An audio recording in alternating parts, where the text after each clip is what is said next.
16장 우리의 의이신 그리스도와 큰 외침 10월 17일부터 11월 4일까지 미네소타주의 미네아폴리스에서 개최된 역사적인 1888년의 대총회를 묘사하는 데는 위기라는 한 단어밖에 사용할 수 없다. 교회를 산산조각 낼 뻔한 그때의 문제들을 되새기는 것은 우리의 목적이 아니다. 그러므로 겸손한 정신으로 하나님께서 가르쳐 주기를 원하시는 교훈을 배우며 우리 스스로 정립할 필요가 있는 문제들에 관하여 질문해 보도록 하자. 교회는 그리스도 우리의 의라는 주제에 관한 성령의 권면을 이해하고 수용하고 적용하고 있는가? 만일 1888년에 형제들이 기쁨으로 믿음으로 말미암는 칭의의 기별을 받아들였다면 온 세상에 축복이 넘치도록 할 신앙 부흥의 체험을 교단 전체가 갖게 되었을 것을 우리는 인식하고 있는가? 그러나 만물보다 심히 간사하고 절망적으로 사악한 인간의 마음은 그 기별을 환영하지 않았다. 십자가에 못 박힌다는 것은 고난을 의미한다. 믿음으로 말미암는 칭의란 무엇인가? 그것은 인간의 영광을 티끌 속에 내던지고 인간이 스스로의 힘으로는 할 수 없는 것을 인간을 위해 행하시는 하나님의 역사이다. 그러나 만물보다 심히 간사하고 절망적으로 사악한 인간의 마음은 그 기별을 환영하지 않았다. 십자가에 못 박힌다는 것은 고난을 의미한다. 믿음으로 말미암는 칭의란 무엇인가? 그것은 인간의 영광을 티끌 속에 내던지고 인간이 스스로의 힘으로 할 수 없는 것을 인간을 위해 행하시는 하나님의 역사이다. 그러나 어떤 이들은 이런 질문을 한다. 믿음으로 말미암는 의와 새 천사의 기별 사이에는 어떤 관계가 있는가? 이에 대한 대답은 지극히 간단하다. 그것은 진실로 셋째 천사의 기별이다. 즉 믿음으로 말미암는 의는 진실로 셋째 천사의 기별이다.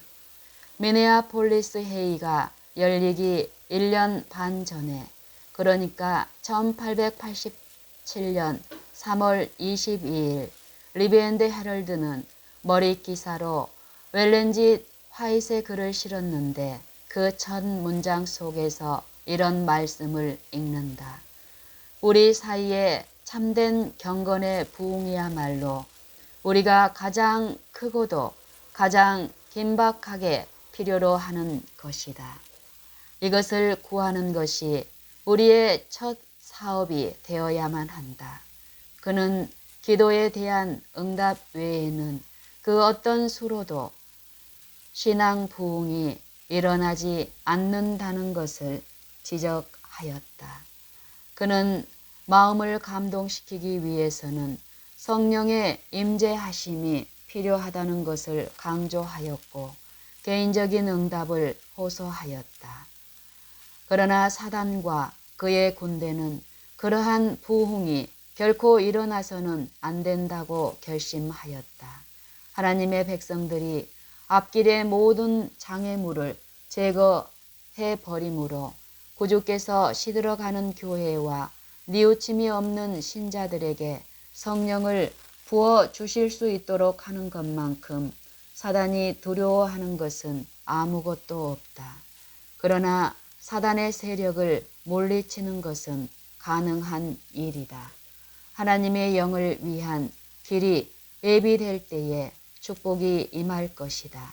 교회는 성령의 부어지심을 위해 준비해야만 한다. 하나님의 영은 교회가 길을 예비하지 않는 한 결코 임하시지 않을 것이다. 믿음으로 말미암는 논쟁 기간 동안에 가장 빈번히 언급되었던 성경 말씀을 살펴보도록 하자. 시온의 자녀들아, 너희는 너희 하나님 여호와로 말미암아 기뻐하며 즐거워할지어다. 그가 너희를 위하여 비를 내리시되 이른 비 곧 의의 교사를 너희에게 적당하게 즉 때를 의를 따라 주시리니 이른 비와 늦은 비가 예전과 같을 것이라. 요엘 2장 23절. 시온의 자녀들아, 너희는 너희 하나님 여호와로 말미암아 기뻐하며 즐거워할지어다.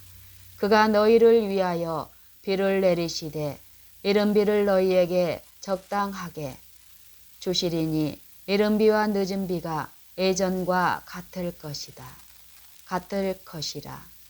시온의 자녀들아, 너희는 너희 하나님 여호와로 말미암아 기뻐하며 즐거워할지어다. 그가 너희를 위하여 비를 내리시되 이른 비 즉 의의 교사를 너희에게 적당하게 주시리니 이른 비와 늦은 비가 예전과 같을 것이라. 적당하게란 의를 따라란 의미로 해석되고 있다. 의의 교사라는 말씀은 성령을 의미한다고 해석되었다. 요엘 2장 23절에서 난의 주석은 이른 비를 의의 교사로 해석하고 있다. 의의 교사라는 말씀은 성령을 의미한다고 해석되었다. 의를 따라는 즉 적당하게의 의미되는 의를 따라는 십계명에 대한 그리스도의 온전한 순종의 생애를 의미하는 것으로 설명되었다. 형제들은 인간의 신적인 교사로서 성령이 그리스도의 의로운 생애의 공로와 대속적인 죽음을 구원하는 믿음의 유일한 기초로 지적하신다고 결론 내렸다. 1888년 대총회 때 화인 여사는 아침 기도회를 인도하였다. 그는 교리적 토의에 전혀 적극적으로 참여하지 않았다. 그러나 그는 논쟁적인 정신을 비난하였다. 그는 우리에게 성령이 필요하다는 것을 강조하였다. 우리는 여기에서 그가 호소한 본보기를 살펴보자. 만일 그 어느 때보다도 성령께서 우리와 함께 하시는 것이 더 필요한 적이 있었다면, 만일 성령의 나타나심에 대해 설교할 필요가 그 어느 때보다 더 필요한 적이 있었다면 바로 지금 이 시간이다. 성령의 침례는 우리가 그렇게 하려고만 하면 바로 이 집회에서 우리에게 임할 것이다. 우리는 하나님의 영의 깊은 감동하심이 없이는 만족하지 말아야 한다. 총회가 끝나갈 때 화인 여사는 호소했다. 이제 우리의 집회는 끝을 맞이하려 하나 단 하나의 고백도 없었다. 하나님의 영을 초청하는 단 하나의 틈새도 존재하지 않았다. 그리스도의 영께서는 몸속에 피가 있는 것처럼 우리 속에 계셔야만 한다. 하나님의 성령께서 들어오실 때 이견 대신에 사랑이 자리를 차지할 것인데 그 이유는 예수님은 사랑이시기 때문이다. 과거를 회상하며 그는 기록하였다. 참된 신앙, 곧 하나님의 아들을 믿음으로 말미암는 의를 옹호하는 참된 신앙은 소홀히 취급을 당해왔다.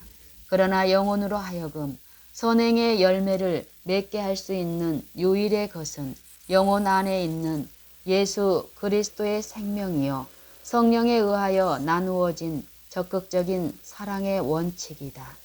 1888년 회의 중에 존재했던 논쟁의 정신은 영감된 증언들을 무력하게 하였다. 화인 여사는 하나님의 성령께서 능력으로 임하셨음에도 불구하고 그들이 성령을 받기 위하여 마음을 열지 않았기 때문에 그들에게 임하실 수 없었다는 것을 애석해 했다.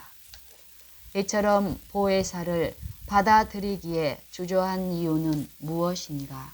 사단이 사람의 마음속에 성령에 대한 이상스런 적대감을 심어놓은 것처럼 보인다. 유격적 본성은 성령께서 몇 가지 간직하고 있는 우상들을 굴복시키라고 요구하실까봐 꿈틀댄다. 매 시간마다 주님께서는 당신의 성령을 풍성히 베풀어 주시길 원하셨다. 그러나 성령께서 거하실 여지가 전혀 없었다. 성령께서는 인식되지도 귀하게 여겨지지도 않았다. 맹목적인 지성과 굳어버린 마음은 성령님을 그들이 두려워해야만 할 어떤 것으로 해석했다. 몇 가지 숨겨진 행악 때문에 하나님의 능력이 마음속에 나타나는 일이 저지되었으며 그분의 성령께서 강림하실 수 없었다. 현대 이스라엘은 가네스 바네아에서 실패한 고대 이스라엘처럼 그들로 하여금 세상에 빛이 되게 할 능력을 받는 일에 실패했다. 고집스럽고 붙들고 있는 의견 때문에 백성들은 성령의 권능으로부터 고립되었다. 현대 이스라엘은 가네스 바네아에서 실패한 고대 이스라엘처럼 그들로 하여금 세상에 빛이 되게 할 능력을 받는 일에 실패했다. 고집스럽게 붙들고 있는 의견 때문에 백성들은 성령의 권능으로부터 고립되었다. 오늘날 우리의 태도는 어떠한가? 우리도 그리스도 시대의 바리새인들과 마찬가지로 선지자들의 무덤을 치장하는 것으로 만족해 하고 있지 않는가? 우리는 우리 길 위에 쏟아져 내려온 더욱 큰 빛에 대해 열성을 갖고 행동하는가? 우리 사업에 있어서 유대인들의 역사를 우리는 되풀이해야 할 것인가? 진리의 말씀이 그대에게 소중하게 되기까지는 얼마나 오래 기다려야 하겠는가? 그대가 하나님의 성령의 증언들을 믿기까지는 얼마나 오래 걸릴 것인가? 우리는 1888년의 교훈을 배웠는가? 우리는 믿음으로 말미암는 의에 관한 성령의 권면에 대해 마땅할 만큼 이해하고 있는가? 만일 미네아폴리스 대총회 이후로 그 어느 때일지라도 교회가 이 근본적인 복음의 진리를 생생하게 체험하였다면 하나님께서는 그들에게 늦은 비의 능력을 베푸셨을 것이다. 사업을 베푸셨을 것이며 사업을 마치기 위하여 그들을 사용하셨을 것이다. 우리는 과거의 교훈과 받은 바 책망과 얻은 바 승리를 잊지 말아야만 한다. 오히려 살아있는 믿음으로 단번에 응답해야 한다. 왜냐하면 우리 하나님께서는 변하지 않는 분이기 때문이다. 1889년 미네아폴리스 대총회 직후에 다음에 놀랄 만한 선언이 이르러 왔다. 우리는 성령의 시대에 살고 있다. 우리의 손에 당신의 영의 약속이 쥐어져 있다. 목회자들은 나팔을 갖고 분명한 소리를 내어 잠자는 백성들을 깨워 자신과 울타리 밖의 사람들을 위해 일하도록 해야 한다. 우리는 성령의 시대에 살고 있기 때문에 그리스도의 개인적 대표자이신 성령을 제시하는 설교를 해야만 한다. 우리는 성령의 시대에 살고 있기 때문에 그리스도의 개인적 대표자이신 성령을 제시하는 설교를 해야만 한다. 우리의 모든 대화 속에 성령께서 임재하셔야만 한다. 세상을 향한 당신의 대리자이신 분에 관하여 그리스도께서는 얼마나 놀라운 말씀을 주셨는가. 이것은 백성들 앞에 제시해 두어야 할 격려의 주제이다. 성령의 직임을 이해할 때 우리는 모든 축복을 자신에게 임하도록 할 수 있을 것이다. 그분께서는 우리를 그리스도 안에서 완전하게 하실 것이다. 하나님께서는 성령의 감동 아래에서 그리스도 우리의 의의 기별이 땅을 우리 구주의 영광으로 환하게 하도록 의도하셨다. 1892년 11월 22일자 리비앤드 헤럴드에서 이 사실을 분명히 하였다. 시련의 시기가 우리에게 임박하였는데 이는 죄를 사유하시는 구세주이신 그리스도의 의에 대한 계시를 보여주심으로 셋째 천사의 크게 외침이 시작되었기 때문이다. 시련의 시기가 우리에게 임박하였는데 이는 죄를 사유하시는 구세주이신 그리스도의 의에 대한 계시를 보여주심으로 셋째 천사의 크게 외침이 이미 시작되었기 때문이다. 이것은 온 땅을 영광으로 환하게 할 천사의 빛의 시작이다. 셋째 천사의 기별은 이 시대에 적절한 진리를 전파한다. 그러나 예수 그리스도를 믿음으로 말미암는 의는 모든 것을 단단히 묶는다. 이 기별은 온 땅에 거듭거듭 메아리쳐야 한다. 이것은 셋째 천사의 사업을 끝내게 될 것이다. 1893년에 주어진 말씀을 생각해 보자. 만일 그리스도의 모든 군사들이 자신의 의무를 행하기만 했더라면 시온 성벽의 모든 파수꾼이 분명한 소리로 나팔을 불기만 했더라면 세상은 이미 경고의 기별을 들었을 것이다. 그러나 사업은 여러 해 뒤처져 있다. 이렇게 사업을 지체시키는 것에 관해 하나님께 어떻게 답변해야 할 것인가? 이런 생각이 1896년에 또다시 반복되었다.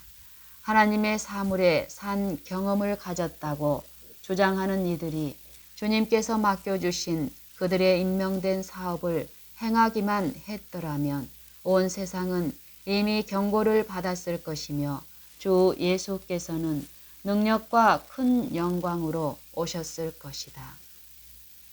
이스라엘은 불신 때문에 단연간 약속의 땅에 들어가지 못했다.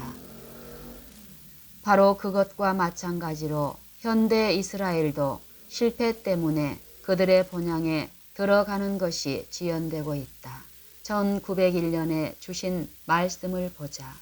복종하지 않으므로 여러 해 동안 이스라엘 백성이 그랬던 것처럼 우리는 이 세상에 남아있지 않으면 안 될지 모른다.